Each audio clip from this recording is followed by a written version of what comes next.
Good evening everyone, it's Rob and it's Friday the 13th. I'm just having a quick recap because I thought I'd have a look and see how I've done so far.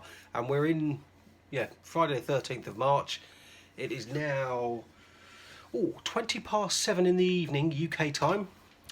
So a week has been and gone again, but what a crazy week. The markets have been all over the shop. Big gaps opening up on Sunday night when the markets opened. Huge gaps. But yeah, it all just went a bit wacky and a bit, oh my word, look at that. But I thought I'd have a look and see how I've got on with my trade. So I looked since the beginning of March, and I've not done as many trades as I probably would have done previously. I think I've completed 30 trades since the beginning of March and 4 losses. So I can't tell you the percentage growth. I can't tell you exactly what sort of impact that's had on my account, but I'll tell you this one thing: I'm happy. So yeah, I was quite shocked. So 30 trades, 4 losses. I think it worked out to be something like 86. I think it was 86.66666667. So nearly 87% win rate. And that was just doing.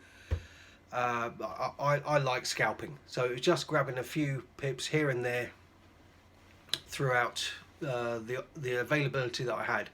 So today, for example, I jumped on just on my phone, not doing the analysis on the screens here like you can see behind me. I just jumped on my phone and with the information that I had available, I placed my trade, closed it when I was happy with the profit that I'd made, and then moved on. So today, literally before heading out the door, I bagged some pips on New Zealand dollar, US dollar, I think it was this morning. I had a stupid mistake earlier in the week. I've been doing so many sells that when it came to doing a buy, I, in error, placed a trade for a sell again.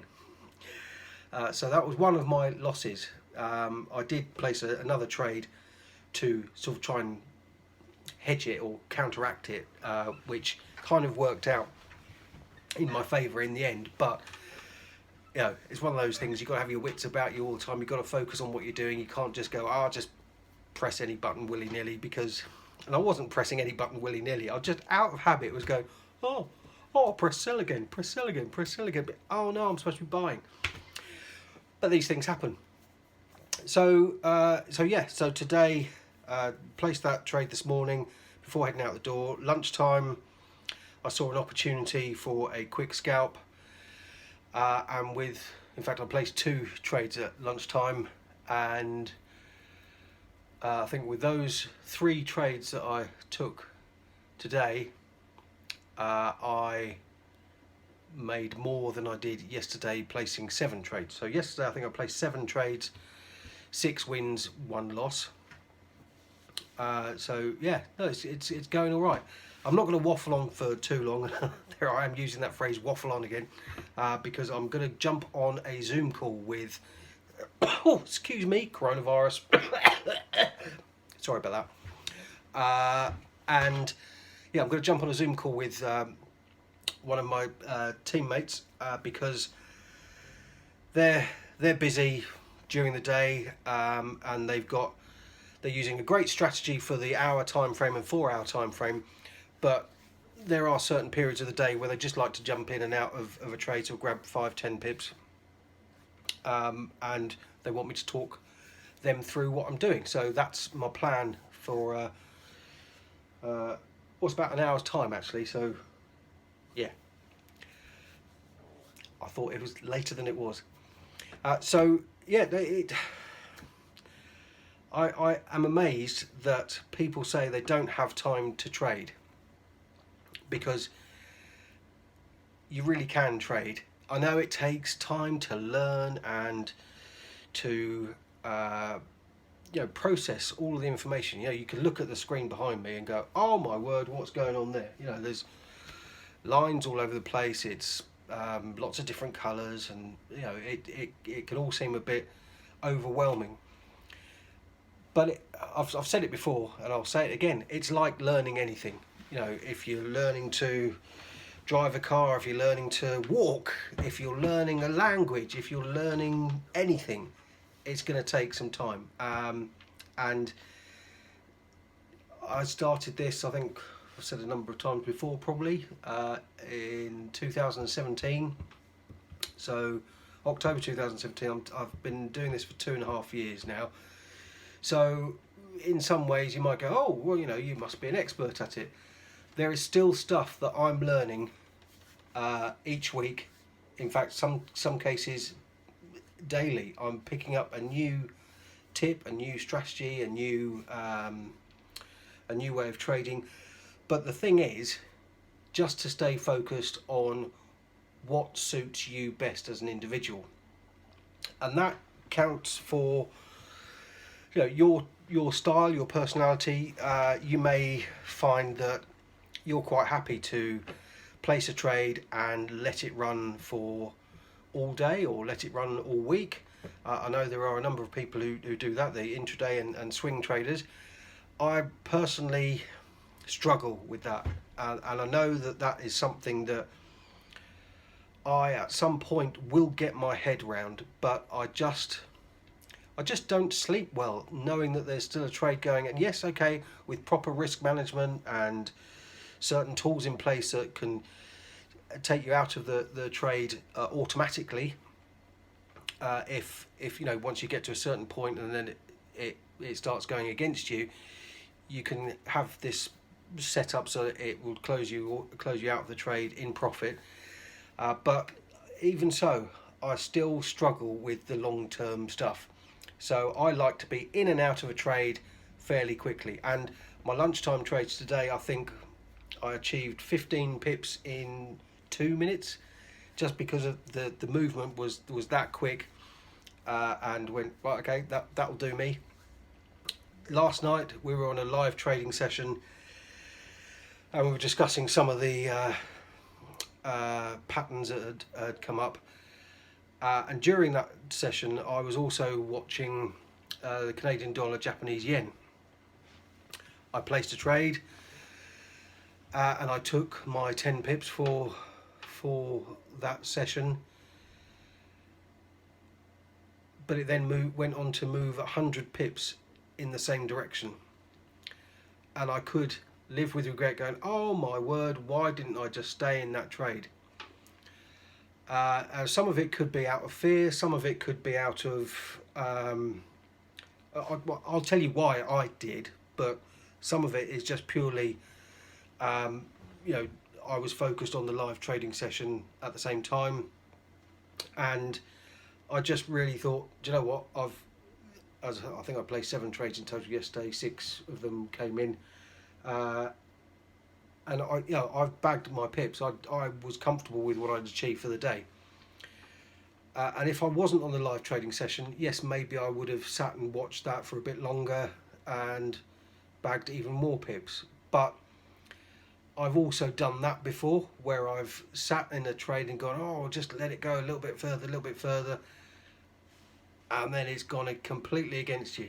But today, with the trades I was placing at lunchtime, it was wild. It was up and down, and you could be placing a trade. You could have the trade placed, and then when you're trying to close it manually, you've got to be so careful, because literally 1 minute it was however many pips in profit. Go press on the button to close it, because obviously when you're doing it on your phone you press close and then it takes you to the next screen, so it doesn't close you straight away. And then by the time the next screen had come up, it was in negative. It was moving that quickly, and like decent pip moves, not just like 2 or 3 pips. It was like woof. So yeah, there is, with the volatility that's been happening. Yeah, I've just been getting in and out of trades fairly quickly. So that was it really. I didn't want to. I had every intention of this just being a short and quick video, and I've seen that I've been talking for 10 minutes. So I shall leave it there. But if you don't think you've got time to trade, you really have. It took me all of 5 minutes, I suppose, in total for the 3 trades that I placed today. And I'm sure everyone has got 5 minutes. And I know if you're starting out with this, you're not necessarily going to have 5 minutes or necessarily the confidence and the knowledge to just go and place your trade, get in and out quickly, because you've got a lot to learn and a lot to process before you get to that stage. And again, I'm not saying I'm an expert. I just know what I'm looking for and how I get in and out of the trade, so that I know I'm happy and comfortable and done my job, basically. So with that said, I'm going to leave that thought with you. If you don't think you've got enough time to trade, you really have, because you could be sitting watching TV, Netflix, whatever. I mean, I'm not trading anymore tonight because it's a Friday, and excuse me, yes, there's probably still movement, but it may have slowed down. So, I mean, for example, our good old indicator on the screen there is saying, I doubt you can see that from here, but that was saying for a buy on the pound US dollar, and it has sort of moved up. In fact, let's have a quick look. Sorry, showing you the back of my head for a second. Yeah, where that gave you an indication of where to get in. Oh no, it's not bad. About 30 odd pips in that move, but you can see at the moment the movement is slowing down. So I'm not going to trade any more today. But normally Monday to Friday, the markets are open 24 hours. You do have opportunities to trade. It's better obviously during the day because you get more movement. And being in the UK, we are so lucky in that we have access to the London sessions and New York sessions, and then we're sleeping during the Asian sessions, when typically it's sort of a slower paced movement. We had some guys over from the States recently. I can't remember exactly when it was, and they were saying you guys in the UK have the best time zone for trading, because we have London, New York, and that's when all the big moves happen.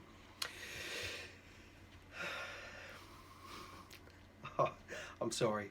I'm just excited about it, and I can't believe that 2.5 years later, I'm still as excited about this, because with everything going on, with the markets going crazy, the stock market's going, taking a dive, it doesn't matter, because we can make money when things are going up, we can make money when things are going down. And there's all this talk of coronavirus and excuse me, the impact on business. I'm not going to go into all the politics and all that sort of thing, but there are so many people under threat. There are so many people who are going to have to possibly consider working from home. There's also people who are considering what's going to happen when their schools or universities or colleges or whatever close. And I'm saying when, because in Ireland that's happened now. In a number of other countries that has already happened. So in the UK it may well be on the cards to happen in the very near future. I don't know. But the impact it's having on some of the businesses, some businesses are having to close because all of a sudden whatever business they're in has been impacted that much by the coronavirus, or the panic buying or panic selling, or whatever it is that business is involved with. I mean, travel agents, flights, things like that are all hugely impacted at the moment. So yeah, who knows? Excuse me, talking coronavirus again. So I'm going to leave that with you. I'm coming up to 15 minutes now, so I've talked for too long. I hope you all have a fantastic weekend, and I look forward to actually jumping on a bit more and talking Forex with you over the coming weeks, because I know I've been posting stuff like pictures and text and stuff like that, but I don't do enough of this. So I should do more, and I'm going to. All right, have fun. See y'all later.